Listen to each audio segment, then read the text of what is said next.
लष्कराकडनं सध्या अतिरेक्यांचा वेगानं शोध सुरू आहे।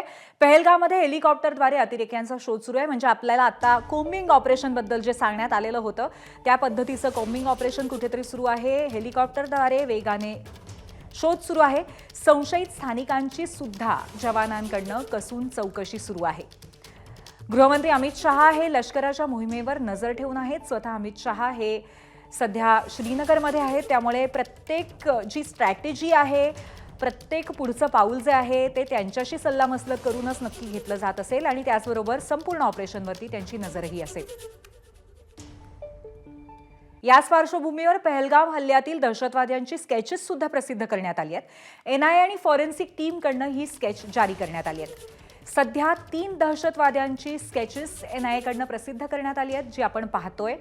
अनेक प्रत्यक्षदर्शींसोबत बोलून त्यांच्याशी चर्चा करून ही स्केच बनवली गेली आहे। साधारणपणे 6 ते 8 दहशतवाद्यांनी हल्ला केल्याचा अंदाज आहे आणि त्यापैकी 2 ते 3 जणांची स्केचेस प्रत्यक्षदर्शींच्या वर्णनाप्रमाणे तयार करण्यात आली आहेत। एबीपी माझा, उघडा डोळे बघा नीट।